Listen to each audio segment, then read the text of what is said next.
An-Nisa ayat 34. Ini bisa dibuka secara lengkapnya. Ar-rijalu adapun para laki-laki, kaum lelaki,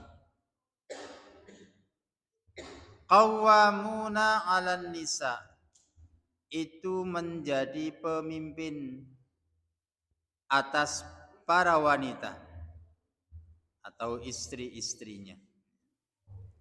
Bima faddalallahu, karena apa yang telah Allah lebihkan, ba'dahum ala ba'din, sebagian mereka pada sebagian yang lainnya. Wa bima anfaqu, dan juga karena sesuatu yang telah mereka infakkan, mereka nafkahkan, min amwalihim, dari sebagian harta-harta mereka. Fassalihatu, maka adapun wanita-wanita yang solihah, qanitatun, yaitu wanita-wanita yang senantiasa tunduk atau taat, hafidhatun, lagi menjaga diri, lil ghaibi, pada perkara-perkara yang gaib, atau lil ghaibi, pada sesuatu yang gaib atau tidak ada. Maksudnya ketika suaminya tidak ada di rumah. Bima hafidhallah, sebagaimana atau dengan apa yang telah Allah jaga.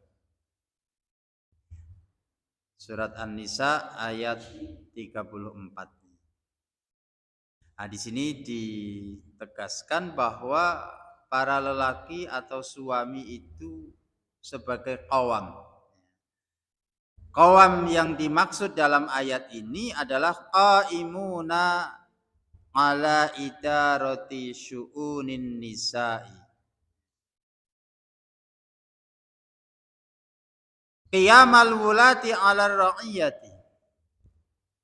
Lelaki atau suami menjadi qawam bagi para wanita adalah menjadi pelaksana atau pemimpin atau penegak ala idarati syu'unin nisa, atas idarah, kepemimpinan pada setiap kondisi atau keadaannya wanita. Qiyamal wulati 'ala ra'iyati, sebagaimana atau menempati seorang pemimpin, tanggung jawab seorang pemimpin terhadap rakyatnya atau yang dipimpinnya.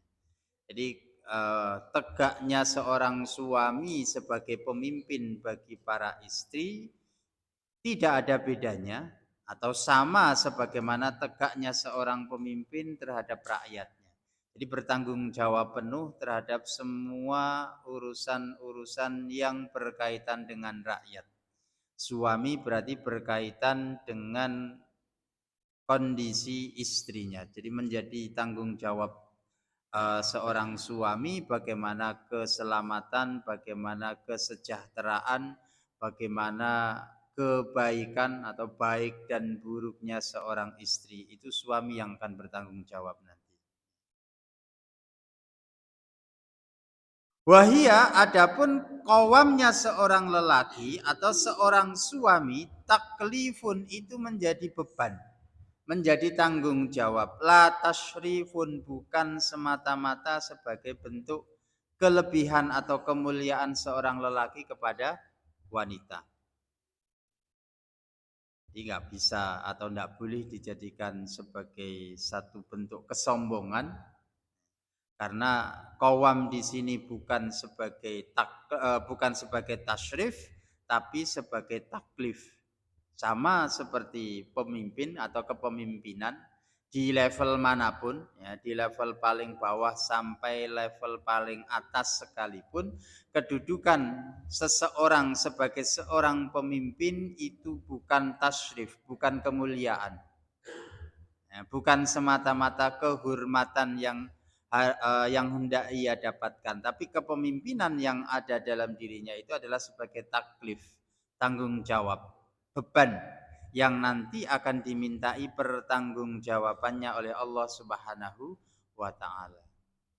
Sehingga kalau para salaf dulu di saat dia mendapatkan tanggung jawab atau di saat dia diangkat sebagai pemimpin, mereka banyak sekali yang merasa gelisah. Bukan bangga, bukan bahagia, tapi justru mereka gelisah. Karena mereka sadar betul bahwa apa yang untuk membantu kepemimpinan sahabat bukan itu. Sebuah tanggung jawab yang nanti akan ditanya oleh Allah Subhanahu wa taala. Sebagaimana dalam hadis yang disampaikan oleh Rasulullah, kullukum ra'in wa kullukum mas'ulun an ra'iyatihi. Maka terhadap awamnya seorang lelaki tidak harus menjadikan seorang perempuan itu iri. Tidak harus menjadikan seorang perempuan itu merasa direndahkan atau dihinakan. Jadi, itu bukan persoalan yang ringan. Jadi perempuan mestinya santai saja, enak dipimpin, tidak mesti harus ikut memimpin di dalam rumah tangga. Ya karena kalau melihat apa yang disampaikan di dalam ayat ini, ketika sudah ditetapkan, ini bukan ayat ini secara tersirat memiliki makna bahwa Allah Subhanahu wa taala sudah membuat satu ketentuan, membuat satu kepastian, yang mana ketentuan dan kepastian yang dibuat oleh Allah Subhanahu wa taala ini tidak bisa dirubah. Di mana kebaikan sebuah rumah tangga, keharmonisan rumah tangga hanya bisa didapat, hanya bisa diwujudkan ketika seorang laki-laki berdiri di atas qawamnya. Kalau sebaliknya, laki-laki tidak mampu memimpin di tengah keluarganya, justru istri yang menjadi qawam di tengah-tengah keluarga, ini terbalik. Tidak akan pernah bisa dalam rumah tangga itu mencapai as-sakinah, mawaddah, warohmah. Terutama sakinah, nggak akan pernah bisa didapatkan ketenangan. Karena itu menyelisihi sebuah ketentuan yang sudah ditetapkan oleh Allah Subhanahu wa taala. Seluruh persoalan menjadi tanggung jawab seorang suami. Jadi baik buruknya istri itu tanggung jawabnya suami. Ini balik lagi di pembahasan di depan, bagaimana Allah menciptakan wanita itu tidak dalam kondisi lurus. Allah menciptakan wanita itu dalam kondisi bengkok. Dan tugas laki-laki untuk selalu mendampingi dan menjaga kebengkokan wanita. Jangan dipaksa untuk lurus, kalau dipaksa akan patah. Tapi juga jangan dibiarkan bengkok, karena kalau dibiarkan, tidak dinasehati, tidak diingatkan, ya dia akan tetap dalam kebengkokannya, bahkan akan lebih parah lagi. Jadi ini adalah sebuah taklif, beban bagi seorang laki-laki yang nanti akan dimintai pertanggungjawabannya. Di akhirat kelak laki-laki bukan hanya mempertanggungjawabkan amal yang ada dalam dirinya sendiri, tapi juga akan dimintai pertanggungjawaban bagaimana istrimu dulu. Sudahkah engkau bimbing, sudahkah engkau ajak, sudahkah engkau... Nah, itu pertanyaan-pertanyaan yang akan dimintai pertanggungjawabannya oleh Allah terhadap para laki-laki. Bagaimana anak-anakmu, terutama anak-anak gadismu. Karena anak-anak perempuan ini juga menjadi tanggung jawab sepenuhnya pada seorang ayah. Sampai anak itu bukan lagi usia balik, tapi sampai anak itu diambil oleh laki-laki lain yang nanti berstatus sebagai suami. Jadi tanggung jawabnya besar, bukan hanya kepada istrinya, tapi kepada anak-anak gadisnya. Nah, ini juga sudah kita bahas di bab yang sebelumnya. Bagaimana seorang lelaki ketika diuji oleh Allah Subhanahu wa taala dengan 2 anak perempuan, lalu bisa menghantarkan dua anak perempuannya ini menjadi wanita-wanita yang solihah, maka dua anak perempuan ini akan menjadi apa kemarin Pak? Menjadi tiket bagi sang ayah untuk masuk ke dalam surga atau ke dalam jannah. Ini tanggung jawab yang besar, ya, tanggung jawab yang berat. Apalagi di saat yang tidak bisa dipungkiri dan kita tidak bisa menutup mata, hari ini begitu beratnya untuk menjaga dan mendidik anak-anak kita menjadi anak-anak yang soleh dan solehah. Ya, di tengah-tengah lingkungan pergaulan yang begitu dahsyatnya, bukan mengajak kepada kebaikan, tapi cenderung lebih besarnya mengajak pada hal-hal yang menyimpang. Ya, bukan saja di luar rumah, bahkan di dalam rumah pun itu sangat mungkin sekali. Karena sekarang untuk menjangkau sesuatu yang ada di jauh sana tidak harus keluar rumah. Ya, diam di dalam rumah pun sudah bisa dijangkau dengan apa itu namanya, dengan sekepeng alat yang bernama HP, ya, itu sudah bisa menjangkau semuanya. Kemudian juga qanitatun, wanita-wanita solehah. Ya, siapa itu wanita-wanita solehah? Qanitatun muti'atun lillah qaimatun bihuquqiz zaujiyati. Wanita itu bisa disebut sebagai wanita solehah adalah ketika dia taat kepada Allah, ya, dan juga menunaikan hak-hak suaminya. Maknanya tidak bisa hilang salah satunya. Menjadi wanita solehah, tolak ukurnya bukan saja dia begitu taatnya kepada Allah, bagusnya dia sholat berjamaah, bagusnya dia mengerjakan siam, bagusnya dia di dalam bersedekah dan yang lain sebagainya, tapi dia tidak pernah peduli dengan kewajiban dia terhadap sang suami. Dia tidak bisa disebut sebagai wanita yang solihah. Atau sebaliknya, begitu tunduknya dia kepada suaminya, tapi dia tidak taat kepada Allah Subhanahu wa taala. Ketundukan dia kepada suami kebablasan. Tidak peduli apapun yang diperintah, apapun yang diminta oleh suami dia lakukan, dia turuti. Meskipun perintah dan permintaan suami ini mengandungi maksiat, ini tidak boleh. Jadi fassolihatu, wanita yang solehah itu tandanya adalah qanitatun. Ya. Qanitat, taat kepada Allah, senantiasa menunaikan hak-hak suami. Kemudian juga selain qanitat, wanita solehah itu adalah hafidhatun lil ghaibi.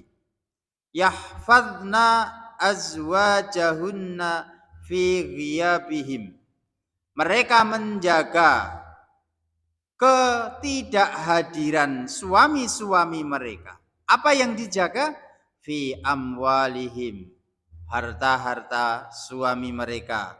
Wa a'radihim, kehormatan suami mereka.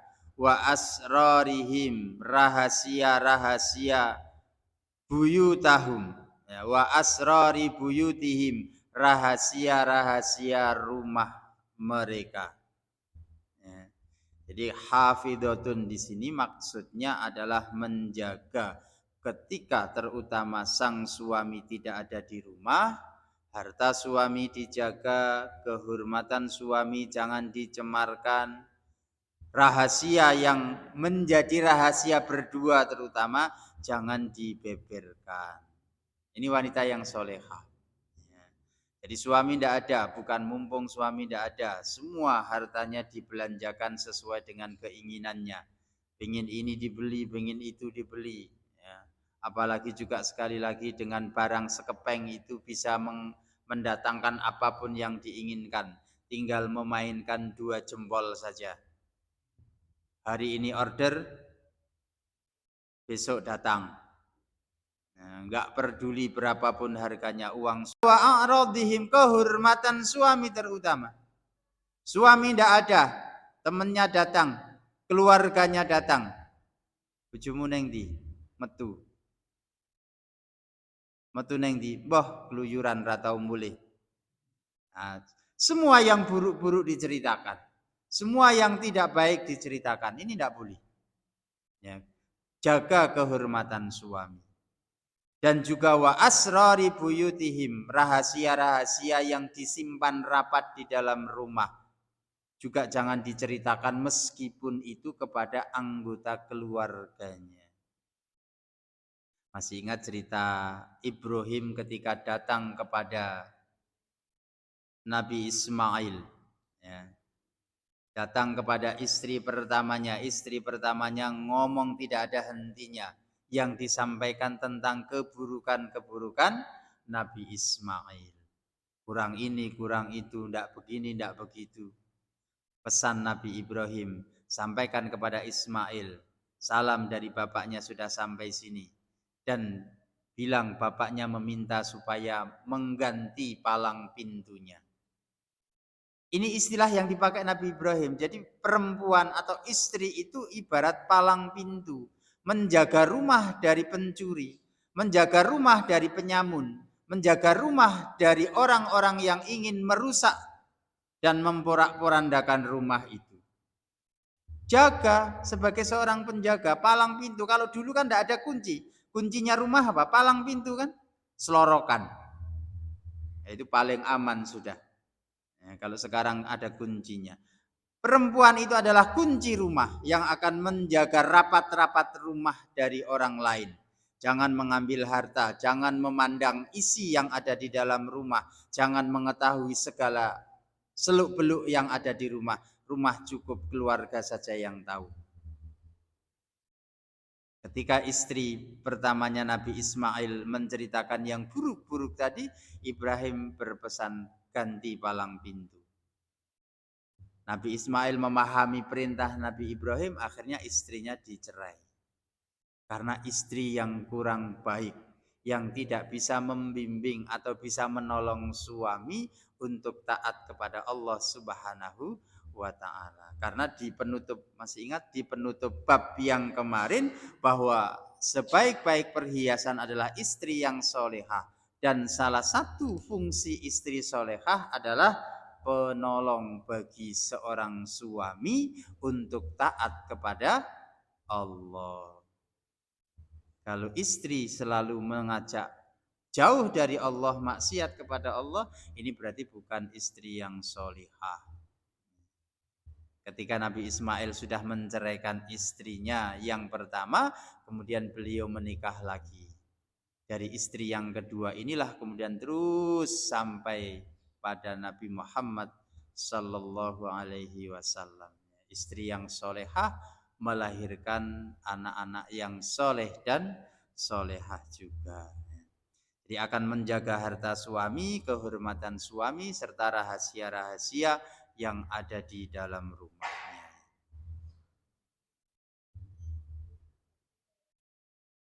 Nah ini jadi pembukaan dalam bab 35 menegaskan kedudukan seorang suami di rumah sebagai qawam, sebagai pemimpin bagi istrinya dan juga anggota keluarganya.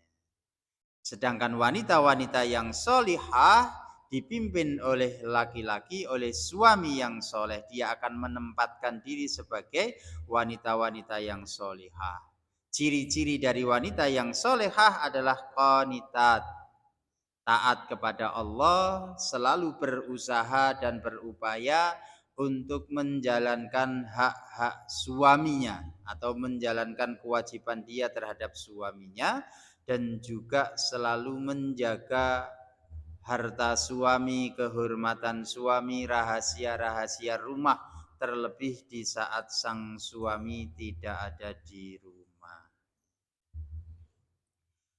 Wa ammal ahadisu, adapun hadis-hadis yang berkaitan tentang hak suami terhadap istri dalam bab ini, faminha, maka di antara hadis-hadis itu adalah hadisu Amr ibnil Ahwasi as-sabiqu fil babi qablahu, yaitu hadis yang disampaikan oleh Amr bin al-Ahwas yang telah kita baca pada bab sebelumnya. Masih ingat? Hadis yang dibawa oleh sahabat Amr bin Al-Akhwas, yaitu ketika Rasulullah Shallallahu Alaihi Wasallam mengerjakan haji wada itu ya, istausu bin nisa, berwasiatlah kalian semua kepada para wanita khairan, dengan wasiat yang baik. Nah, di akhir hadis itu kan ada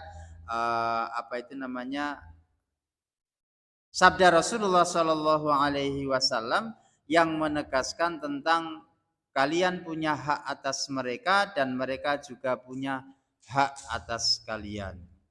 Jadi suami punya hak atas istri, istri juga punya hak atas suami. Apa haknya istri? Dikasih makan atau dicukupi makannya dan pakaiannya. Apa haknya suami? Kalau dalam hadis itu, haknya suami adalah ditaati. Itu hadis yang pertama. Jadi kemarin sudah kita bahas ya. Hadis yang pertama yang disampaikan oleh Rasulullah Shallallahu Alaihi Wasallam tatkala beliau sedang haji wada. Kemudian berikutnya wa an Abi Hurairah radhiyallahu anhu, dan dari sahabat Abu Hurairah radhiyallahu anhu, qala telah berkata sahabat Abu Hurairah radhiyallahu an, qala Rasulullah sallallahu alaihi wasallam, telah bersabda si Rasul sallallahu alaihi wasallam, idza ta'a, apabila memanggil ar-rajulu, seorang suami, imra'atahu, pada istrinya, ila firashihi, untuk datang ke pembaringannya, falam ta'tihi, kemudian tidak mendatangi si istri pada panggilan suaminya, fabata, kemudian dia bermalam, ghadbana, dalam keadaan marah, alaiha, atas istri, la'anatha, sungguh melaknat kepada istri, al malaikatu, para malaikat, hatta tusbiha, hingga waktu menjelang pagi. Muttafaqun alaih. Hadis diriwayatkan oleh Imam Bukhari dan Imam Muslim. Wa fi riwayatin lahuma, dan di dalam riwayat yang lain, riwayat Imam Bukhari dan Imam Muslim yang lain, idza batatil mar'atu, apabila seorang istri telah melalui suatu malam, hajiratan, dengan meninggalkan firasha zaujiha, pada tempat tidur suaminya, la'anatha, sungguh melaknat kepada si istri, al malaikatu, para malaikat, hatta tusbiha, hingga waktu menjelang pagi. Wa fi riwayatin, dan di dalam riwayat yang lain lagi, qala Rasulullah sallallahu alaihi wasallam, telah bersabda si Rasul sallallahu alaihi wasallam, walladzi nafsi, dan demi zat yang jiwaku biyadihi, ada dalam genggaman tangannya, ma min rajulin, tidaklah dari seorang suami, salah seorang suami, yad'u, memanggil si suami, imra'atahu, pada istrinya, ila firashihi, menuju pembaringannya, fatakba, kemudian membangkang atau menolak si istri, alaihi, atas panggilan suami, illa, kecuali, kanalladzi, yang ada, fis samai, di langit, sakhiton, dalam keadaan marah, alaiha, atas istri, hatta, hingga, yardo, meridoi si suami, anha, kepada istrinya. Al hadisu rawahul Bukhari fin nikah, hadis diriwayatkan oleh Imam Bukhari di dalam kitab sahihnya pembahasan an-nikah. Wa badul khalqi, dan diletakkan pada pembahasan awal mula penciptaan, bab idza qala ahadukum aminun ila akhir. Jadi pada bab itu apabila salah satu di antara kalian mengucapkan amin sampai seterusnya. Nanti bisa dilihat di Sahih Bukhari juz 9 halaman 258. Ini kalau mau dicek di Sahih Bukhari-nya. Hanya saja bisa jadi tidak pas, tidak sesuai karena hari ini banyak sekali percetakan-percetakan yang menerbitkan buku-buku. Jika di sini tidak disebutkan cetakan mana, barangkali nanti dibuka tidak sesuai dengan yang disebutkan dalam kitab ini karena mungkin berbeda penerbit, ya mungkin akan berbeda juga letaknya, ya maksudnya letak halaman atau letak juznya. Tapi kalau babnya sama, ya bab an-nikah itu bisa dibuka nanti di sana. Wa Muslimun, dan di dalam riwayat Imam Muslim dalam Sahih Muslim fin nikah sama diletakkan.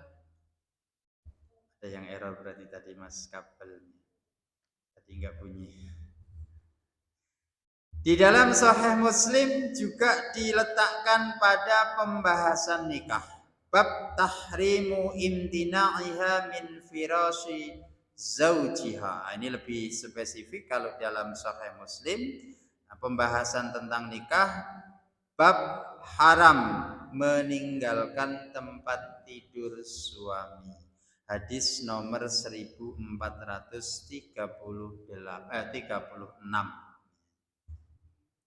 Jadi bila tidak ada uzur, tidak ada alasan, haram bagi seorang istri meninggalkan tempat tidur suaminya atau tidur sendiri-sendiri, tidak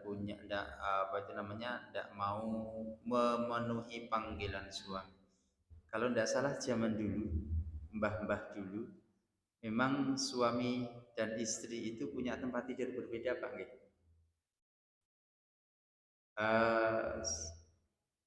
Saya punya mbah, punya ya orang-orang sepuh dulu.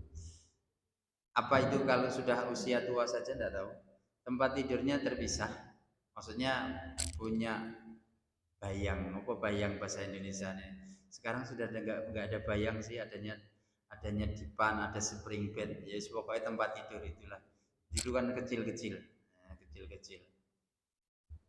Nah, boleh tempat tidur seperti itu, maksudnya pisah begitu, tapi ketika sang suami memanggil istri untuk tidur bersama, ini si istri tidak boleh menolak. Kalau dia menolak, kemudian suami marah, di malam itu marah, maka malaikat melaknat para istri itu sampai pagi. Dua hadis di atas menyebutkan hatta tusbiha, sampai menjelang pagi. Entah, berarti bisa dimaknai entah sang suami sudah ridho ataupun belum ridho. Kalau malam itu sudah berlalu, berarti laknatnya malaikat sudah berlalu. Ya, laknatnya malaikat sudah berlalu. Tapi di hadis yang ketiga, di hadis yang terakhir itu, laknatnya malaikat tetap ada pada para wanita itu sampai suaminya ridho. Kalau suaminya belum ridho, meskipun sudah berganti hari, berarti malaikat masih melaknat. Ya, laknatnya malaikat ini ya wallahu alam bisa jadi doa keburukan, bisa jadi ya pokoknya hal-hal yang tidak baik bagi wanita itu. Nah, beberapa poin pelajaran atau hikmah yang diambil dari hadis ini, yang pertama, wujubu ta'atuz zaujati li zaujiha. Wajibnya seorang istri taat kepada suaminya idza ta'aha, apabila telah memanggil si suamiha pada istrinya ilaihi, untuk datang kepadanya.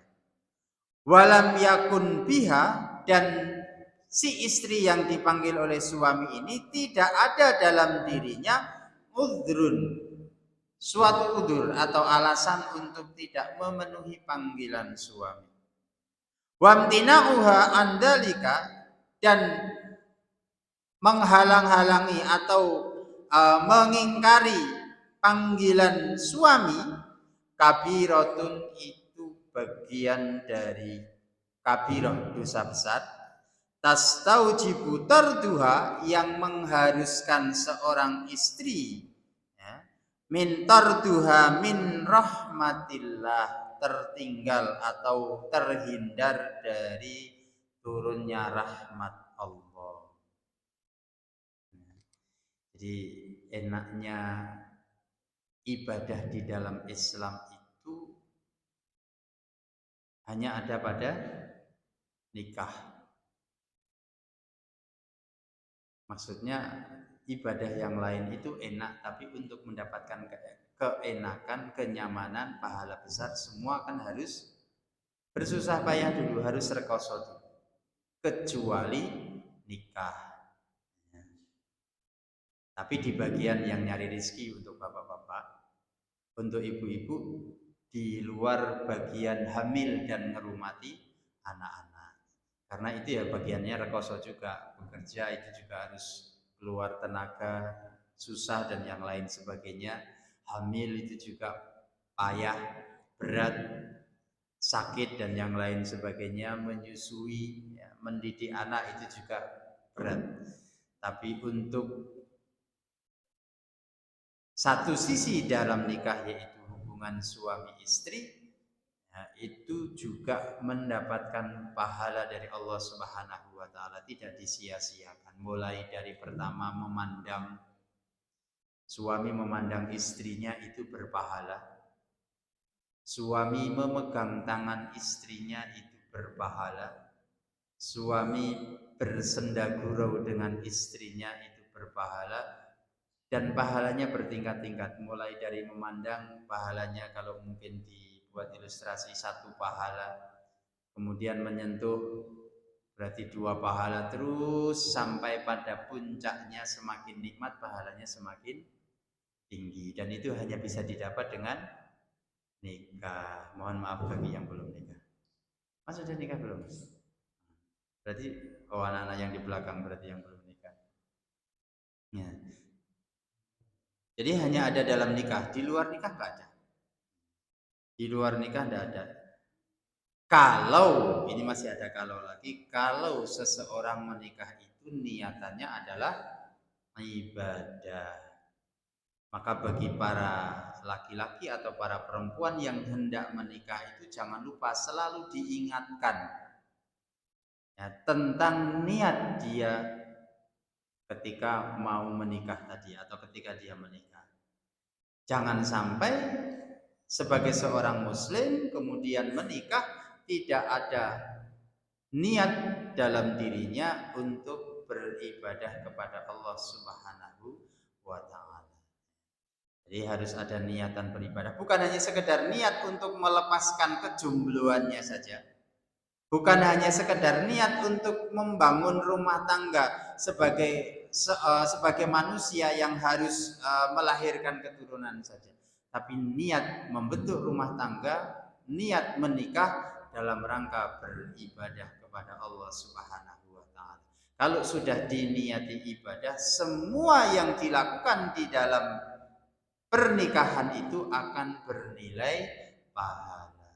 Sampai pada perkara yang paling nikmat dalam nikah itu pun juga akan ada pahalanya. Jadi jangan disia-siakan. Maka kalau sudah seperti itu, ya, sebagaimana ibadah yang lain, ibadah itu ada yang menyenangkan, ada yang tidak menyenangkan. Ketika ada panggilan suami, di saat hati tidak kalep, hati tidak ada keinginan, tetap harus dipenuhi panggilan suami itu. Hanya boleh tidak memenuhi panggilan suami di saat ada udzur. Apa udzurnya? Udzur yang paling pasti, yang paling kelihatan adalah ketika sedang dalam kondisi datang bulan. Ketika datang bulan itu pun juga harus datang. Yang tidak boleh bukan mendatanginya, yang tidak boleh bagi laki-laki adalah menggauli istrinya seperti masuknya benang ke lubang jarum. Itu yang tidak boleh. Dan itu juga sudah pernah kita bahas kan, Bagaimana perbedaan Islam, syariat Islam dengan syariat orang-orang Yahudi dahulu. Kalau orang-orang Yahudi saking buruknya, saking jahatnya, saking jeleknya tabiat mereka terhadap seorang wanita, ketika para wanita istri mereka sedang dalam kondisi datang bulan, mereka bukan saja tidak mau tidur, bahkan mereka berbicara, berkumpul sehari-hari pun tidak mau, diasingkan, dijauhkan dari perkumpulan di rumah. Itu kalau orang Yahudi dulu.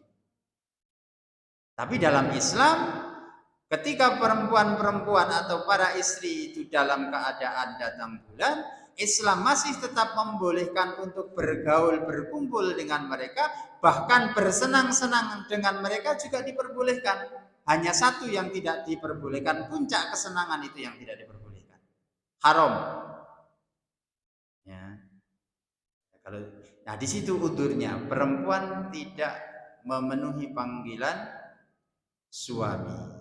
Kemudian udur yang lain adalah mungkin ketika sang istri kebetulan mungkin panggilannya tidak malam hari tapi siang hari. Di saat siang hari sang suami memanggil, jangan terus kok awan-awan barang kok nyelup barang gitu. Tidak bisa seperti itu, tidak boleh. Ya, karena ya kita sudah pernah sampaikan juga, datangnya keinginan tidak bisa ditebak. Nah, datangnya keinginan itu tidak bisa ditebak. Apalagi kalau misalkan sang suami atau laki-laki ini mengikuti petunjuknya Rasulullah Shallallahu Alaihi Wasallam agar terhindar dari perbuatan zina. Ketika dia ada di luar rumah, dia ada dalam kegiatan di luar rumah, kemudian begitu melihat sekelilingnya banyak sekali hal-hal yang menjadikan dia bangkit, sampai kemudian hasrat untuk melakukan perkara yang menyimpang, perbuatan yang menyimpang, oleh Rasulullah Shallallahu Alaihi Wasallam diberikan peringatan keras, tundukkan pandangan. Dengan menundukkan pandangan, dak kunjung hilang juga pulang, temui yang di rumah. Karena sesungguhnya mereka yang di rumah itu juga memiliki apa yang kamu lihat hingga kamu bangkit rasa inginnya. Nah, kalau kemudian laki-laki pulang sampai di rumah ternyata istrinya tidak mau, nah ini yang repot. Atau mungkin sang istri dalam keadaan puasa, tapi juga syariat sudah menegaskan atau memberikan aturannya bagi seorang istri ketika hendak berpuasa sunnah, sedangkan suami ada di rumah, minta izin terlebih dahulu. Ya, memberitahu dulu kepada suaminya. Kalau sang suami mengizinkan berarti lanjut puasa. Kalau sang suami tidak mengizinkan, ya jangan puasa. Ya. Jangan mentang-mentang kosong ibadah kok gak oleh. Tidak bisa begitu. Karena tadi antisipasi kalau ketika suami sedang dalam keadaan butuh atau ingin, kewajiban istri untuk memenuhi. Tapi kalau misalkan izin sudah diizinkan oleh suami, kok tiba-tiba suami manggil, suami ingatkan, inni shaimun, aku poso, jenengan wis ngijini dek mang, ojo mbok pekso, itu tidak boleh begitu. Itu bagian dari udzur. Ketika sang istri dipanggil oleh suaminya, dia menolak panggilan itu.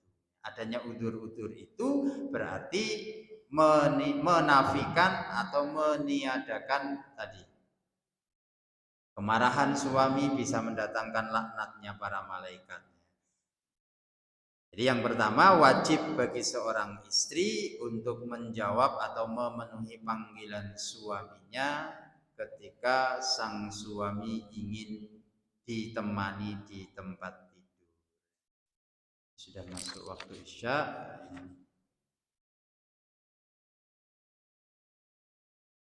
Nah, saya baca sampai akhir sedikit ya. Yang kedua, i'radu zaujati an zaujiha qad sababa iqa'u zauji fil ma'siyah. Ini yang lebih parah atau lebih berbahaya. Berpalingnya seorang istri terhadap panggilan suaminya terkadang bisa menyebabkan seorang suami jatuh pada perbuatan maksiat. Maka ini sekali lagi para wanita, para ibu-ibu, para istri, perhatikan betul. Ketika sang suami memanggil dalam kondisi tidak mood, setidak mood apapun tetap jawab. Ya, dan itu bisa dibicarakan dengan baik-baik. Ya. Wong yang rahasia tersembunyi saja bisa bobol, apalagi hal yang seperti itu pasti bisa dibicarakan dengan baik. Kalau di zaman kerajaan itu kan ada istilah rahasia di bawah bantal. Jadi sang suami, para pejabat itu punya rahasia yang betul-betul harus dirahasiakan, bisa dibobol oleh istrinya. Kapan? Ketika terjadi greneng-greneng di atas bantal. Maka ini salah satu cara, Bu, untuk ngerayu bapak-bapak ben duwite metu. Aja nek pas bapak-bapak mulih kerja apa meneh pe mangkat kerja. Greneng-greneng nek pas ape turu iku lho, Bu. Kok gak sadar wis nyah-nyoh pokoknya. Iku nek duwe tapi nek gak duwe ya ora bakal nyah-nyoh, apa sampe dinyah-nyoh wong ora duwe. Jadi hati-hati, penolakan seorang istri bisa menyebabkan suami jatuh dalam perbuatan maksiat. Al-imtina'u 'anil istimta' bima ahallallahu fi dzillil hayah fi dzillil hayati zaujiyati al-masyru'ah yu'ti ilan nufuri. Terhalangnya senang-senang pada sesuatu yang dihalalkan oleh Allah di bawah naungan kehidupan suami istri yang sudah sesuai dengan syariat, itu bisa menghilangkan atau menjadikan larinya rahmat Allah. Nah, jadi ini kalau mungkin secara perasaan, secara perasaan kita menganggap membicarakan hal-hal yang seperti itu seolah-olah tabu. Tapi dalam Islam itu suatu yang hak itu bukan perkara yang tabu, justru harus dibincangkan, harus disampaikan agar tidak salah jalan. Termasuk kewajiban ibu-ibu untuk menyampaikan kepada anak gadisnya, juga bapak-bapak menyampaikan kepada anak laki-lakinya sebelum mereka menikah. Jangan sampai saat akad nikah, ya, ketika terjadi akad nikah, kebetulan anak gadisnya dalam kondisi banjir, tidak tahu hukum, bablas mumpung malam pertama, sikat saja. Nah, ini harus tanggung jawab orang tua. Karena tadi haram hukumnya laki-laki mendatangi perempuan di saat dia dalam kebanjiran. Jadi harus bisa nunggu. Makanya upayakan kalau cari tanggal pernikahan jangan hanya patokan hari baik, semua hari baik. Tapi perhatikan tanggal banjir dan tanggal kering. Ya. Jadi harus dipastikan kalau orang tua yang kebagian anaknya perempuan harus dihitung, tanya anaknya, kamu tanggal ini kira-kira banjir apa kering? Kok katanya banjir, berarti harus diundur atau diajukan. Nah, lebih bagus lagi cari di saat tanah itu dalam kondisi subur. Jenengan pengen ndang ngomong cucu toh? Nah, jadi kondisi tanah pas subur-suburnya itu buat tanggal pernikahan supaya pas subur itu tak benih yang ditanamkan bisa tumbuh dengan baik. Nah, jadi perkara yang halal jangan sampai dihindari karena itu bisa menghindarkan atau menghilangkan rahmat Allah di tengah-tengah keluarga. Demikian yang kita baca hadis yang ke-283. Insyaallah kita sambung pada kesempatan berikutnya hadis 284.